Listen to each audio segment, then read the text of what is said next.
Hello YouTube, my name is Heket and welcome to the first installment in Twitch Chat Plays D&D. This is a heavily edited version of the Twitch stream during which this took place, and it will be uploaded in several parts over the course of the week. As this is the first installment, the video will start with a brief explanation of how the system works, and then we'll get right into the story. I hope you enjoy the show as much as my Twitch chat and I enjoyed creating it together. So, as you can see in the top left, there is a top 4 voted for options. You can change what you vote for at any given time. Okay? Your vote will only count once, but you can change your vote by voting again. So if you decide to vote Booba, as Twitch chat does, you can change that to a more reasonable option if you want to. At points during the game, I will, as a dungeon master, call for an action. Call for you, controlling this character, to decide what you want to do. I'll give you some suggestions of what makes sense, but you're also free to make up your own options. There is a command called voting, which will tell you if your answer requires you to say more than one word, to be clear about what you want people to do, you need to use an underscore between those words, okay? Then when I've decided that there have been enough votes cast for the options, I will close the poll and that will disappear from the screen. If I at any point decide to reopen that, that means that voting is essentially open. Okay, so keep an eye on the top left. The other thing that you'll need to do is dice rolls, all right? So dice rolls are done on a giveaway system. So when there is a d20 dice, a 20-sided dice that needs to be rolled for any given reason, I will call upon people in Twitch chat to enter a giveaway like this, okay? So I'll say, opening the giveaway for the dice roll. I hit this button. Everybody can now write !dice in the chat to enter the giveaway. When I close that giveaway, it will select one of you as the winner. Okay, so Roy, you have won the giveaway. So if you want to type !roll, it will roll that dice for us on screen. Okay, so Roy rolled a 1, so we're off to a really good start in this campaign. And that's essentially how it will work. So that will be like, if you're trying to proceed quietly through an area, I might ask you to roll a stealth check to see if you can successfully sneak by those guards. Also, things like attacks, for example. When you're trying to attack someone with a weapon, I'll also open those giveaways. So there'll be a lot of opportunity for you guys to roll dice throughout the session. That's the quick and dirty, right? So, first, to introduce you to our character for this session and hopefully for more. Philandria Ithildredden, a young tiefling of Moon Elf descent, no stranger to trouble, once again finds herself at the center of it.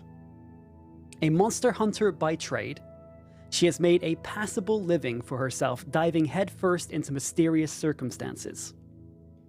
Nothing, however, could have prepared her for the events of the last month. After waking up in a strange prison, many of her memories eluding her, she was forced to fight for her life alongside newfound allies. Some temporary, others enduring.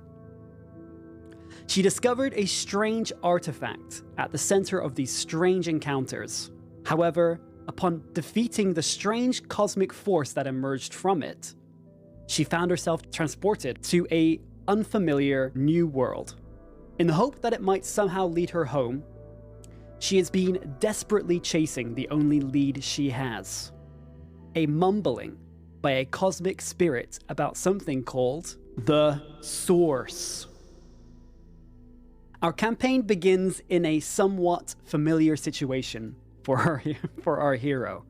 Even in this unfamiliar territory, she awakes to the sensation of steel bindings at her wrists, which rattle as she slowly comes to her senses. The air is cold and thin as she inhales, and the smell of damp wood fills her nose. As her eyes adjust, she is greeted with the sight of a dark, wooden interior. She is being laying on a well-secured bench that runs from one side of the room to the other. Quickly remembering why she picked the fight that landed her here, she frantically scans the room for the only person she can trust with the truth of their mission. She breathes a sigh of relief as she spots the silhouette of her companion further down the bench. Trenk, the halfling medic that was pulled into this new and strange world alongside her.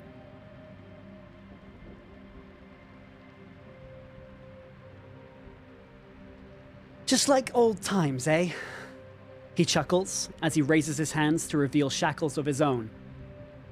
Trenk had been instrumental in helping Valandria survive the unsettling battles that had landed them both a world away. It made perfect sense to them both that they stick together on their journey. He was young, his dark hair wild and full of life, but his eyes always seemed old to her, always tired. He always expressed genuine care for her, but was clearly unwilling to unburden his own soul, for reasons unknown. Whatever had caused him to be discharged from the military had fractured something in him, and he was afraid to let anyone attempt to mend it. There was an irony in that, given his profession, that they were both keenly aware of. Snapping back to the present and raising herself to sitting position, she notices two other figures in the room. Down the far end, a hunched individual, facing away from her. Their frame is unusually wide, and it takes a few moments for you to recognize that it's clearly an enormous shell on the back of a turtle. A tortle, in fact. Typically hermits by nature, traveling from place to place as they see fit. Although their posture is unusual, it doesn't take much to acknowledge their intimidating size. Closer, however, sits a smaller, cloaked figure, and as the bench creaks, the head turns slightly to its left to reveal the tip of a smooth, dark beak. A kenku, likely, or so she thinks. A humanoid avian race, cursed to never have a voice of their own, often resorting to simply mimicking the words and sounds of people they encounter as a means of communication. The sight of a kenku and a tortle, at the very least, providing some more evidence that the separate worlds in which she and these creatures were born aren't entirely different after all. And so, our adventure commences. You, chat, are Valandria Ithildraden, and this is our story to discover together. So, taking a deep breath, you take in the environment. The creaking wood, the sounds of rain outside the walls, and the subtle sway of the dangling moss growths from the ceiling. You are definitely on a ship, probably in its bowels in some sort of makeshift holding cell. You exchange brief words with your companion Trenk along the bench as he looks to you and asks, "So, I'm assuming getting locked in here was all a part of your plan. I know that the captain of the ship is supposed to possess some kind of strange artifact that is familiar to us, but this seems a little heavy-handed. So, chat, tell me, was it a part of your plan?" So, staying silent on the matter, you just shrug a little and instead decide to focus on your surroundings, advising Trenk that the most important thing is not how you got here, but how you're going to get out. A line that he chuckles at, but nonetheless agrees with. Now, you are keenly aware, as you have been in the past, that your most important tools and weaponry have been taken away, so you will have limited means to try and break free of your bonds. However, there are a couple of things that you start to notice about the environment in which you are held. So, we're going to do our first dice roll, okay? This is going to be a investigation check. So, if you would like to roll the dice for the investigation check for the first check of the campaign, please enter !dice in the chat. Crazy Kittens, please type !roll in the chat for our investigation check, please. And 9. Okay, so for people who are paying attention to the character sheet or to the ability modifiers, you can see in the top left of the screen below our character's portrait there, we have a +1 to investigation. So, bring it to 10. There are a couple of things that you notice immediately around you. The scope of your investigation, somewhat less than you would hope ordinarily. The bench itself seems fairly secured, but there are actually a couple of loose screws, loose bolts, where the legs of the bench connect to the plank upon which you are sitting. Although your hands are bound by iron chains, you notice that the chain itself leads back to these wooden legs of this bench. And if you're able to pull the bench up with enough force, or stretch your arms far enough, possibly hurting yourself slightly, you might be able to free yourself by removing the top part of the bench and sliding the chains out from under it. Okay, good. So a lot of people deciding to vote for talk to the others first. You instead decide it might be better to ask the rest of the people in the room what they might suggest, and to perhaps find out a little bit about them and if you can trust them, as you have had some run-ins in the past with other fellow prisoners or captives that have been somewhat unsavory. First of all, you address the Kenku, reasonably close to you. This individual turns, pivoting on the bench, moving the chain as they do, so that it droops down the other side, now facing you. This particular individual does not seem to be in terribly good shape. They seem a little bit worn down. The feathers underneath the hood that they currently have drooped over this cape seem quite motted, stuck together, lots of dirt and mud as they look towards you. And it seems as though they're about to speak, but they don't. The beak opens, and there's some kind of very subtle vocalization that seems to come from within the creature, but then it kind of just closes its mouth after a couple of seconds of attempting to do this, and then breathes deeply, and then exhales, and then just shrugs at you. This individual clearly at this point in time unable to speak. However, as you work your way down the bench, now turning towards this turtle, slowly pivoting in your direction, starts to speak. Very long, drawn-out word, or a name, you're not entirely sure. Bob. You ask them if that's their name, and they just repeat this phrase again. Bobuk. After a little bit of time, you realize this individual doesn't seem to speak the same language as you. You go through the rest of the ones that you do speak, and it doesn't seem to have much better of an effect. This person doesn't seem to be stupid. As they look down at the chains, look around the room, shake their chain a little bit, and you realize very quickly as they grip the chain and pull on it that they also have a serious amount of give on their bench as well. So unfortunately, you realize upon talking to them, you may not be able to get advice from them necessarily, but you may still be able to use them for aid. So as this turtle looks to you, pulling on the chain once again, seemingly trying to get some kind of response as to whether or not they should, in fact, start pulling on their side of things. What would you like to do? You decide to try to free yourself.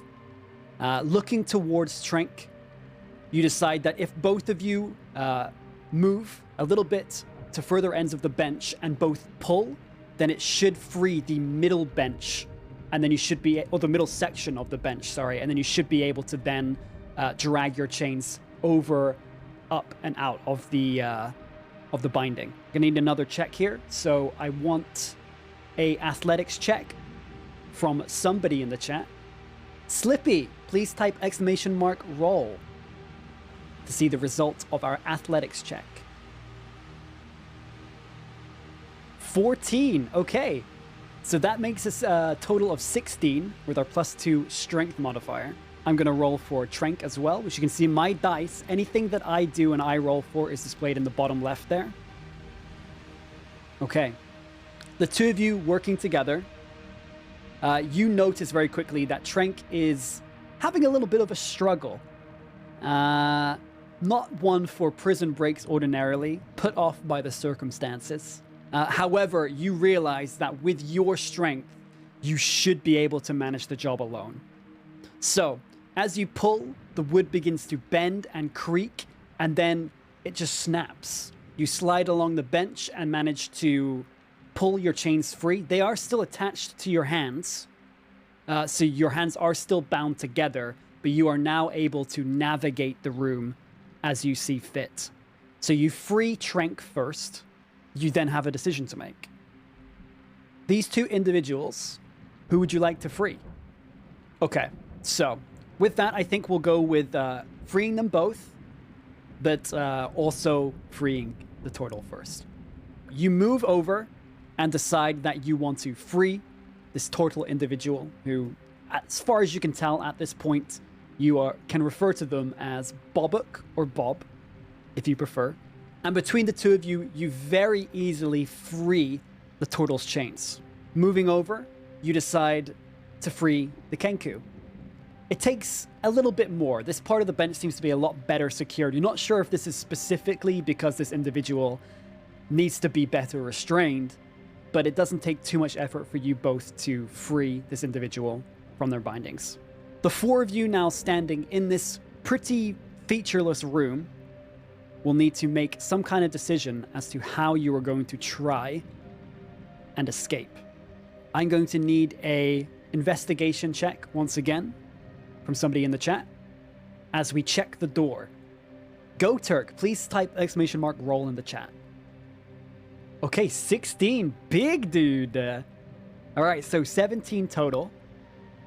As you go over the inside of this door, there are a couple of things that you notice.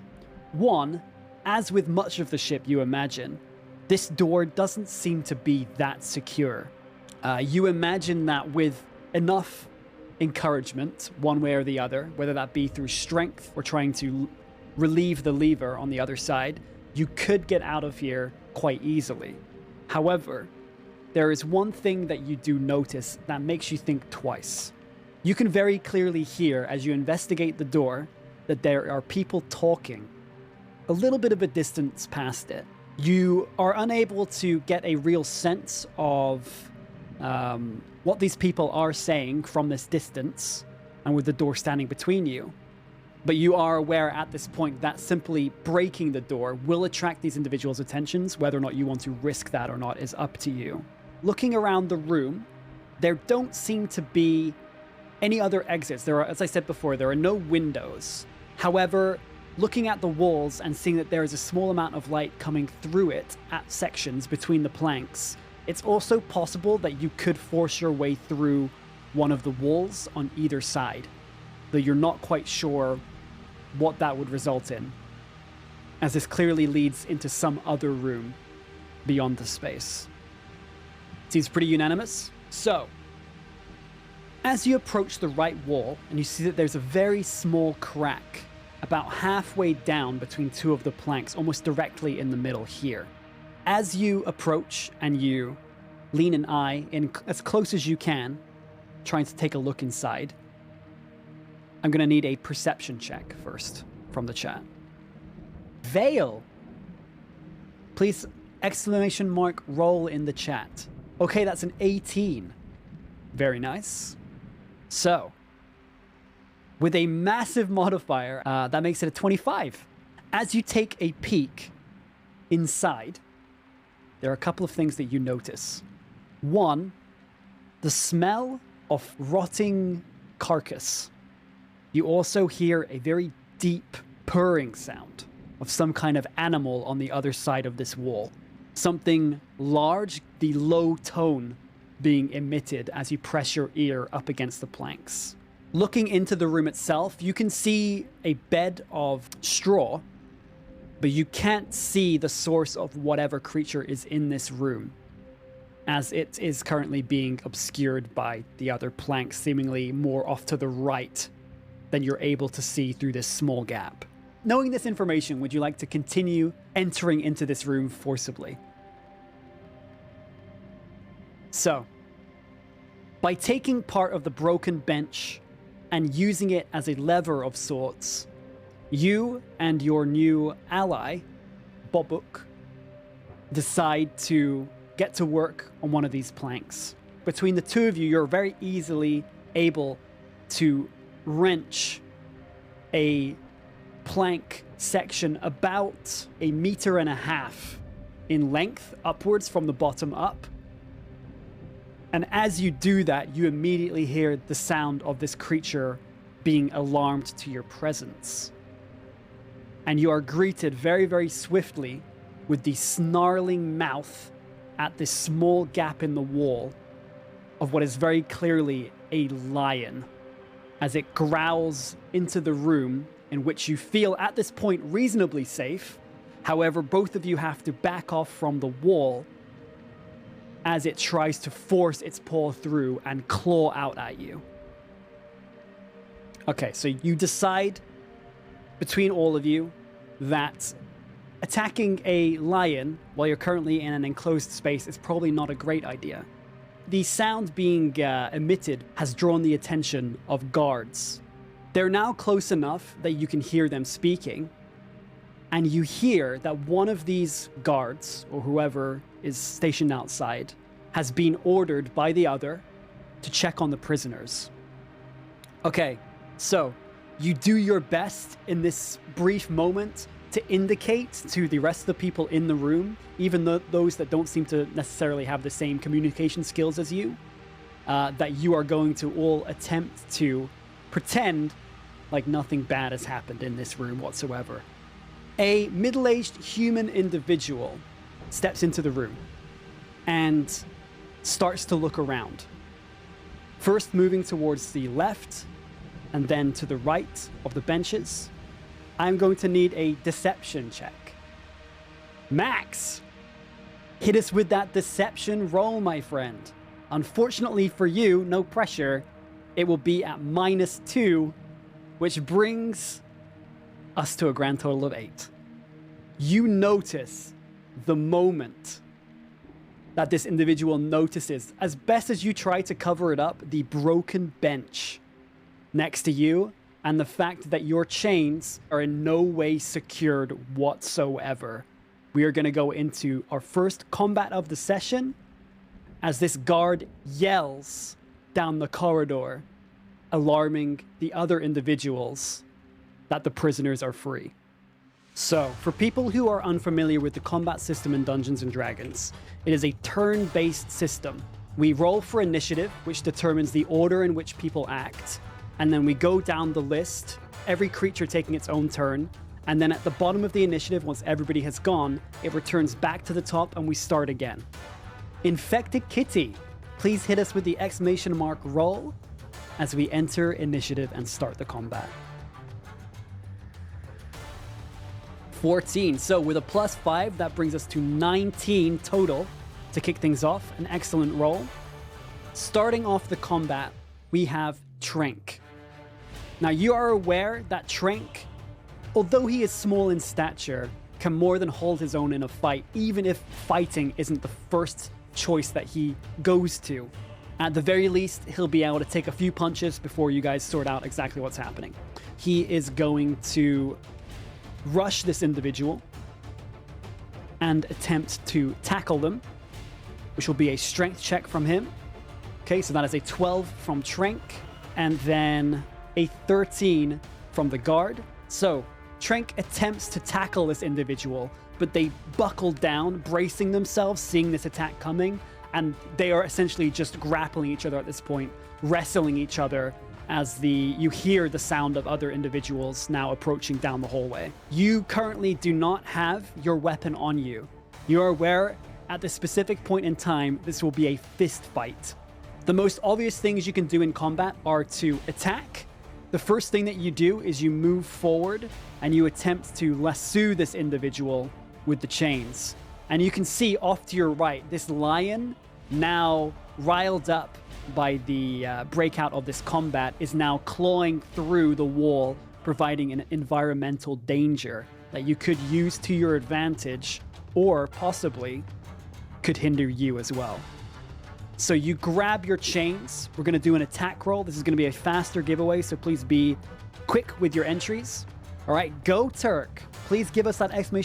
roll to see if you hit this target. Okay, 12 plus your modifier would bring it to 17.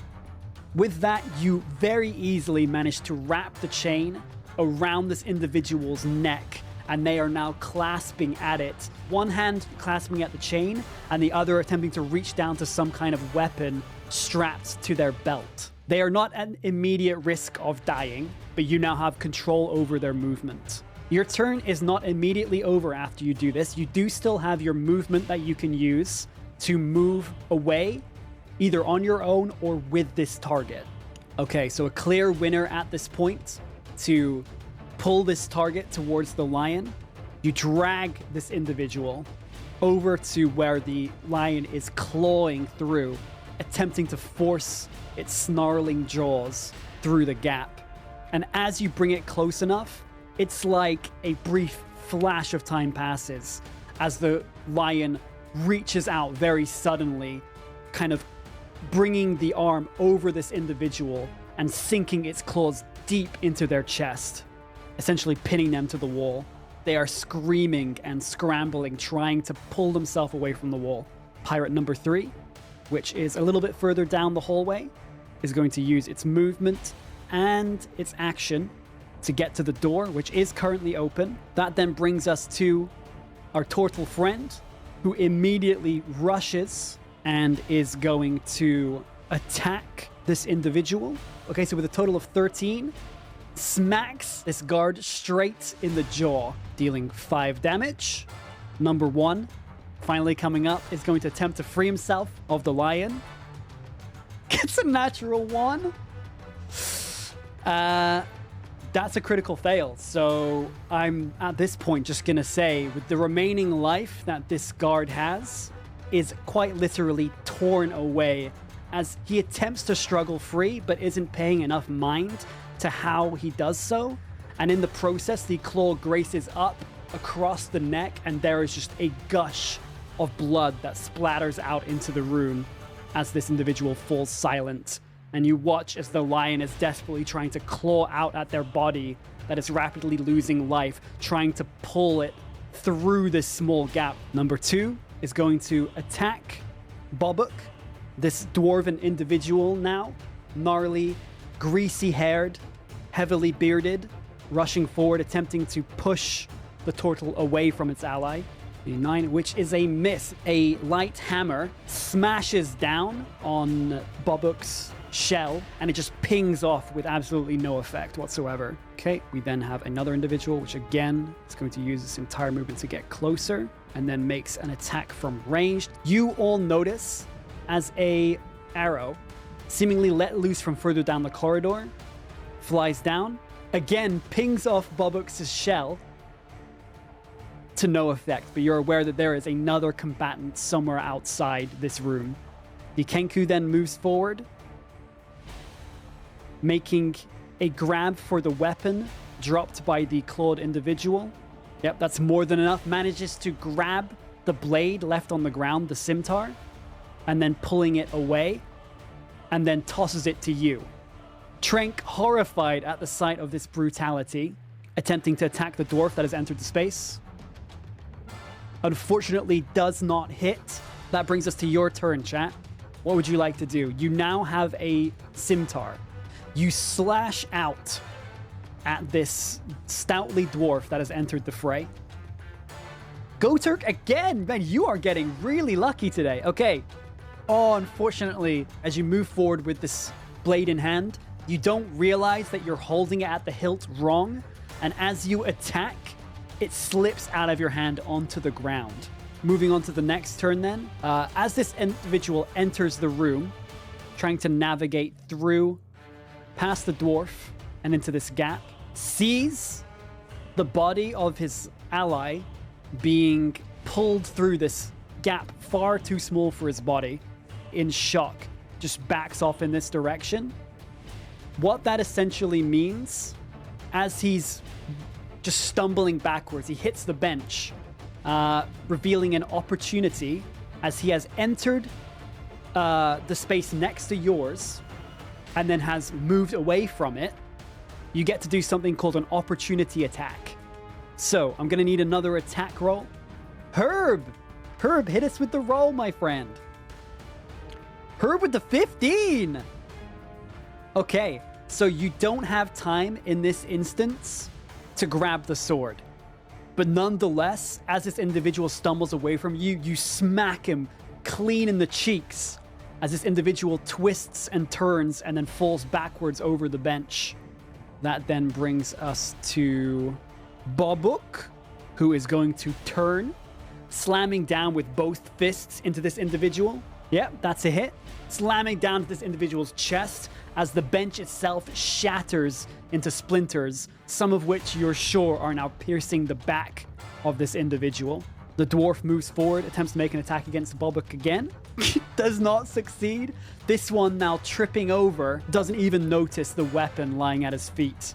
And as Zoe goes to swing, the momentum carries him too far forward with the trip and just falls flat on his face. Just precognition, dude. You guys saw the future.